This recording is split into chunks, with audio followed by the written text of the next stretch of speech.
The woman caught in adultery. Yes. There was trauma was the woman at the well throughout the Bible, right? Trauma was a part. How did well, so those are that is Old Testament, but even let's think of New Testament. Let's think when Jesus came back. How did he deal with trauma? He went off by himself a lot to talk to the Father. Okay, that's healed for him. He healed it. And he healed. Yeah, he healed people. Yeah. Okay. Yeah. Yeah, that woman with the issue of blood, I think of her reaching out for the hem of the garment, and all those people. That woman was traumatized. And in an instant, imagine, so beautiful. And he felt the power go out of him. So beautiful. Yes. Yeah. So Kathy, what was traumatizing about her situation? Well, she'd been bleeding, for so many years. And so think about it publicly, like shame, embarrassment, having to not be in activities like she would like to be, self-consciousness. Not feeling what part of the crowd wants to be able to participate and can't. And then Jesus. And even when she was out there in the crowd, that was trauma. I'm sure they were pushing. Well, and also that she had been to many doctors, and we can imagine how bad the doctoring was at that time. And also people were traumatized emotionally and spiritually abused when they had sicknesses, and taught that it was because of their sin. Any woman who had any issue of blood wasn't allowed in the temple. And so there was no connection with community that way as well. Yeah. Lots of trauma. Ostracized, isolated, rejected, right? Rejected. All kinds of, right. Yes. And just the trauma, even we'll talk about the health trauma, right? Of having, I mentioned that going to many different doctors, but having this disease that causes isolation and not knowing what's wrong and not being able to find anyone who knows what to do. Trauma.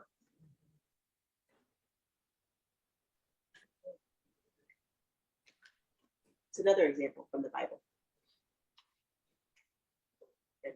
And why? To me, even some of the Pharisees,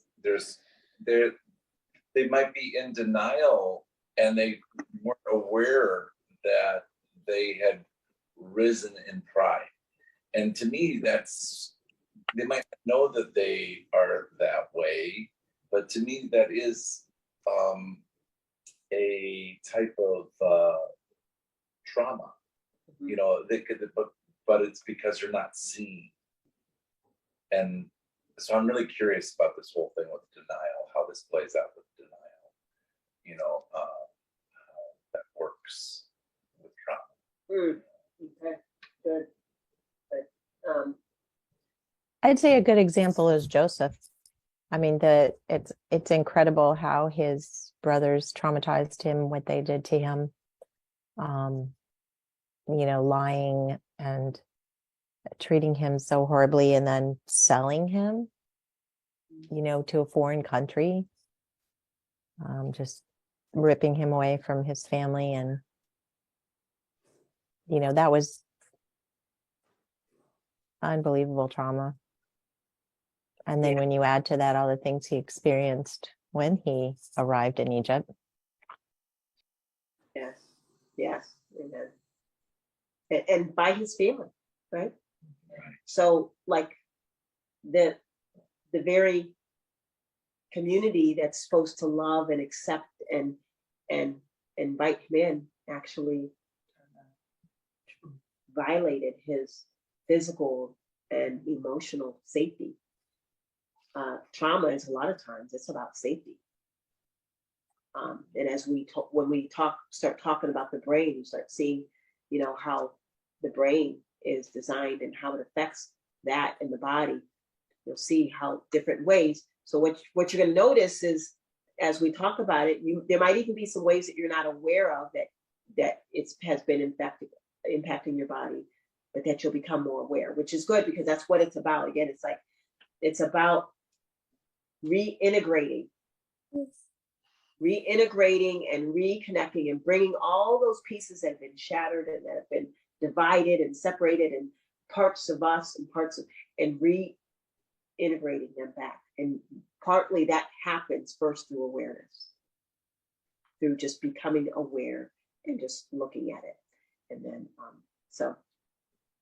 but yes, so Joseph, definitely.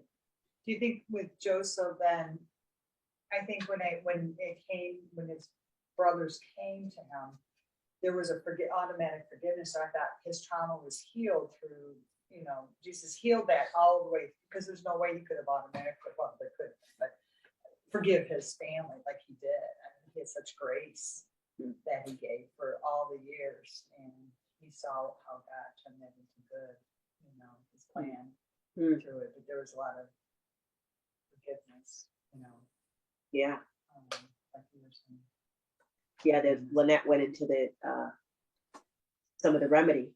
And you mentioned it earlier too, Marie, right, about the forgiveness. And yes, that is, and how Joseph, did you guys hear when people here talk? Yeah. So yeah, and that's a good point though. So to forgive, so that Joseph's decision to forgive, and obviously that helped to heal him.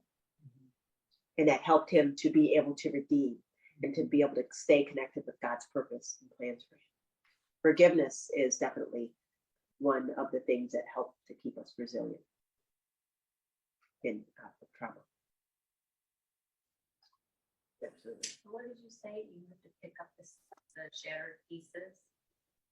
What about it? Like, what did you say? You said, well, like, so just by what we're doing, since trauma is really, again, about this separating of self, right, of our identity. It's a shattering, right? Yeah. The brokenheartedness, right? We talked about this. And so that's divided, thrown all over. So what we're doing is reintegrating. So it's bringing back all those parts of us, which actually Lauren had a really awesome dream. It was a dream, right, Lauren? About the heart? Oh, the Jesus heart? Yeah. It was a vision, like, yeah. A vision. Yeah. So maybe she'll share it tomorrow. But I thought, that was a powerful thing. I'm not going to ruin the thing, but but again, it's really about, so the brokenness. So trauma breaks that we read in Isaiah 61, and it makes us have a perception of ourselves being that way. It's not true, but it makes us have the perception. And until we reintegrate, right, which we do that with Jesus, right? We do that with our relationship with him, and we start to bring back, fight all those aspects of us and make them whole. The parts that were divided and separated off because of couldn't take it, right? The kid.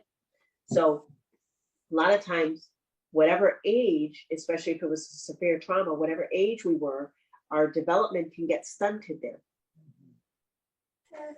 And so our process of developing and maturing can be stunted and blocked at the age of a trauma, of a severe trauma. If somebody was sexually abused. So now we live in a nation. What does the West generally do with the pay? Well, actually, let me read this slide. This is the dilemma of, it's not on there. Sorry.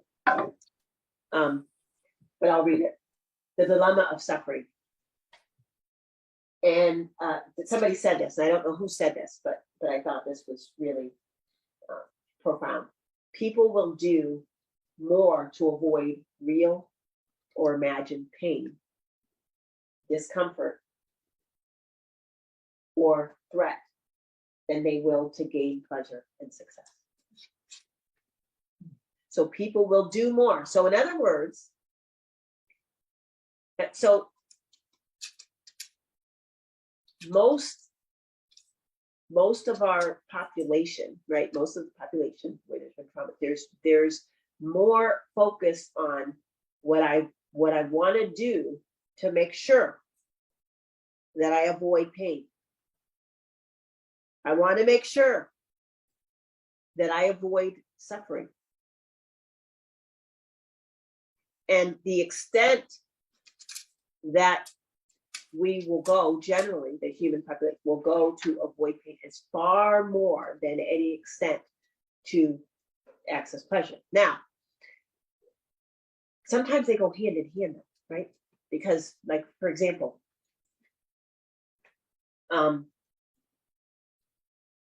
one of the things that our culture does to address pain and suffering is numb. There's a lot of numbing, right? We live in a numb, and that's just, again, that's just our, and there's actually there's almost a, I don't know what I call it, a complacency. There's in our culture in general, there is a complacency with whatever it takes to avoid pain. And in the meantime, I will not. I'll stay comfortable. Now, what are some of the ways that we can numb? What are some of the ways that we can numb? And numbing, remember, what is numbing? Numbing is something that we might do or that we might use to substitute what we really are desiring, to substitute, it can be substituting, to substitute so that we don't have to look at or face that pain. So that's what the numbing is something that we do. Now, I remember there was this time period where there was these zombies, right? And people were so fascinated with vampires and zombies. And I truly believe that was really a reflection of what was going on in the souls of many, which is the zombie. What is that? The Walking Dead. I have an appearance of being alive, but really not. And that's the effect, I believe, of the numbing. So what are some of the ways that in our culture we numb? Alcohol, drugs, distraction, TV, distractions, working, food, sex, busyness. Mhm. Yes, what's that? Yep.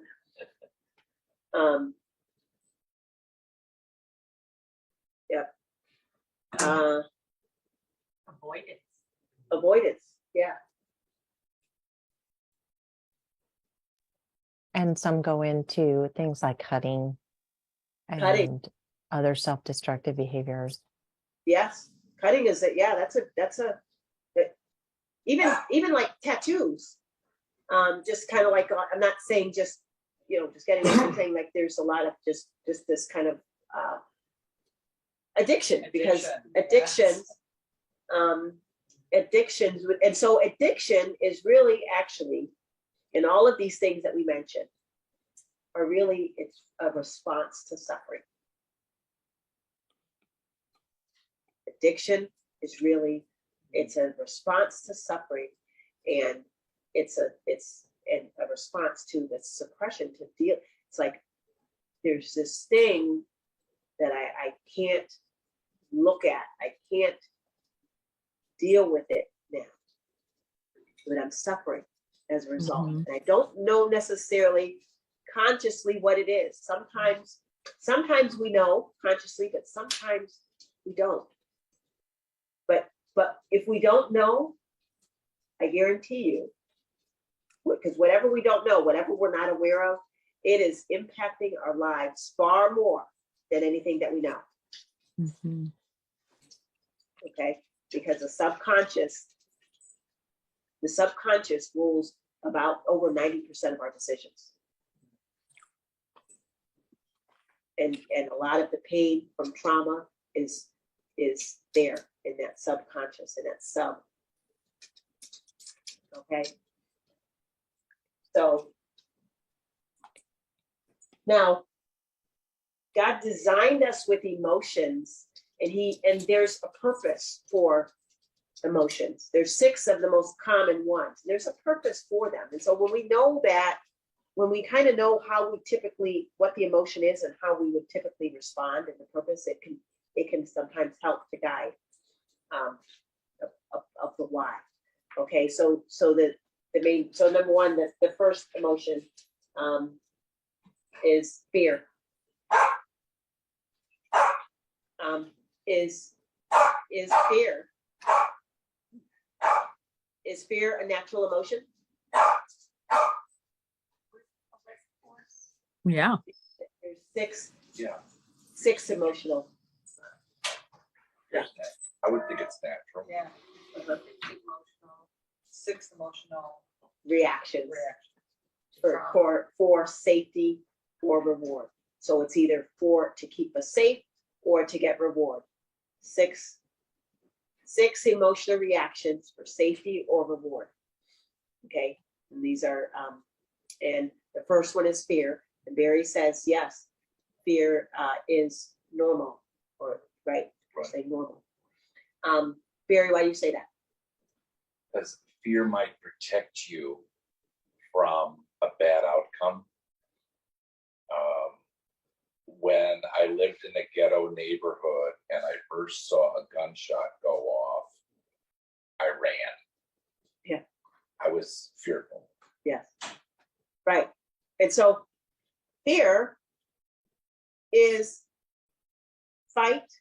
Fear gives us, so the amygdala part, which we'll show the brain, but the part of the amygdala and the limbic system, the amygdala part of our brain in there is designed for fight, flight, or freeze.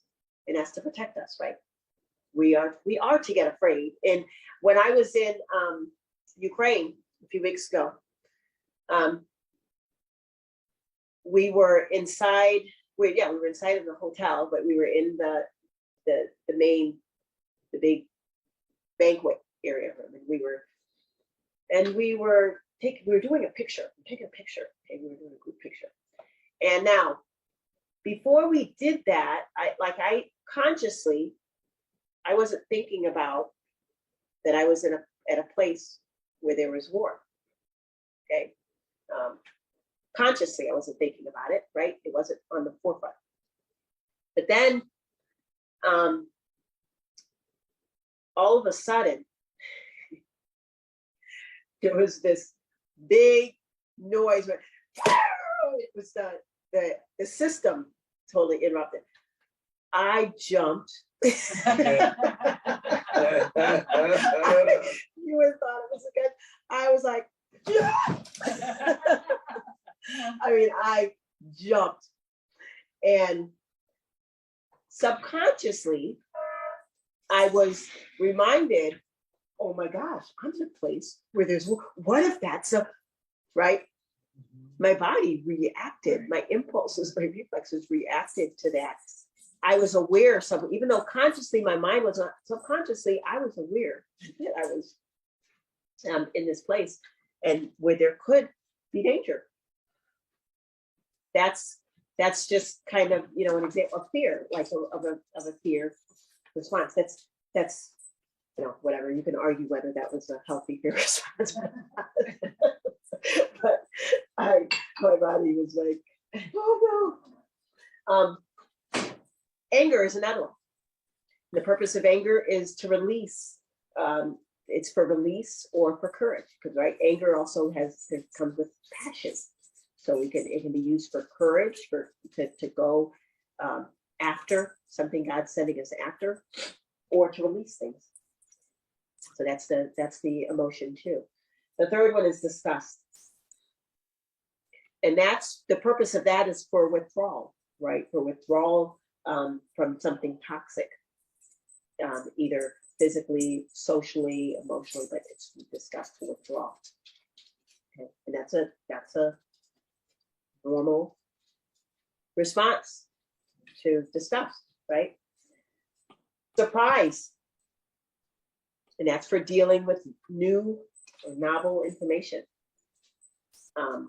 Something that we weren't expecting. It can be good surprise, right? It can be a pleasant surprise, it can be unpleasant surprise. Sadness. Sadness is more for comfort, for bringing out comfort, and the last one's happiness, and that tells us to engage, to approach.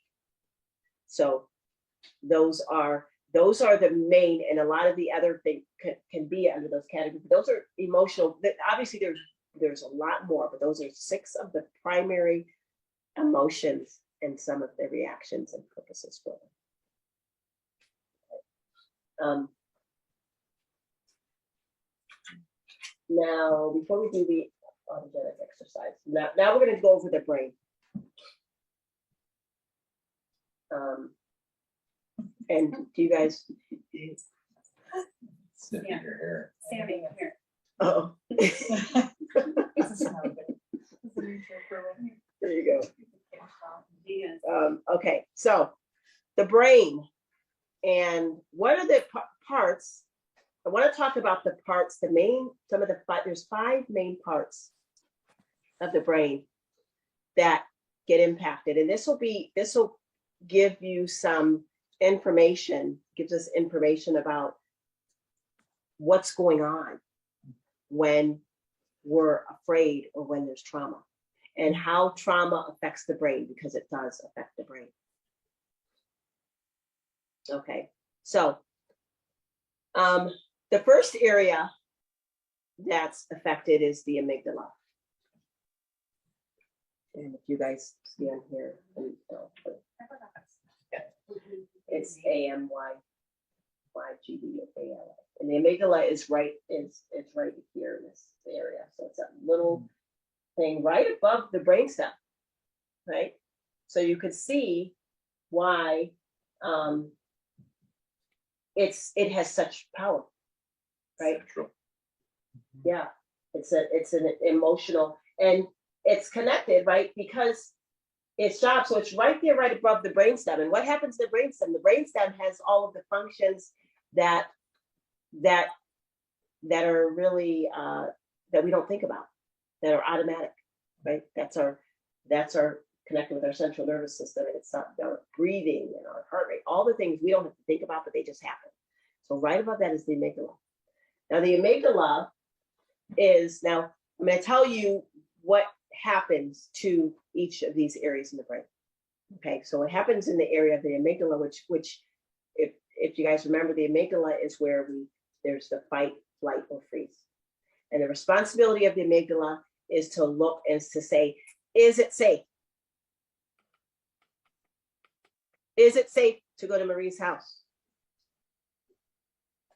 Is it safe to go downtown? Is it safe to go to that neighborhood that Barry was in? Is it safe? And that's the job of the amygdala. It goes and assesses safety even before. Is it safe? And guess what it's determining that based on? Guess how it's determining whether it's safe or not? Yes, experience. Exactly. Based on experiences, based on what has been, because it works, our brain works by association. So any past experience that we've had that would, if you've had a negative experience with a dog, then guess what? If you had a negative experience with a dog and it was not resolved, I've had a negative experience when I was growing up. I did have a negative experience with a dog. I was bitten on my butt. But we had a dog too. So it was resolved. I'm not afraid of dogs. But if you had a bad experience and then when your amygdala goes and says, is it safe? And there are many people who are afraid of dogs.